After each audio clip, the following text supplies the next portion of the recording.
রংপুরের মিঠাপুকুরে মহান ২১শে ফেব্রুয়ারির ফুল সংগ্রহ করতে গিয়ে চতুর্থ শ্রেণীর এক শিক্ষার্থী ধর্ষণের শিকার হওয়ার অভিযোগ উঠেছে।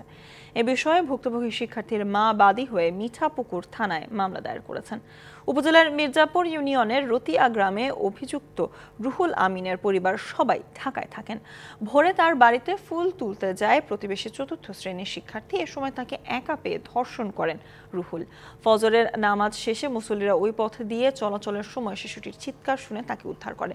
পরে বাড়ি ফিরে শিশু তার পরিবারকে জানালে মামলা দায়ের করা হয়। ঘটনার পর শিশুটির পরিবারকে হুমকি দেওয়ার অভিযোগও উঠেছে। নিরাপত্তাহীনতায় পুলিশ তাকে উদ্ধার করে ভিকটিম সাপোর্ট সেন্টারে রাখে। পুলিশ জানিয়েছে অভিযুক্তকে গ্রেপ্তারে অভিযান চলছে। 10 বছর বয়সী চতুর্থ শ্রেণীর এক ছাত্রী তার পার্শ্ববর্তী বাড়িতে ফুল আনতে গেছে সকালবেলা।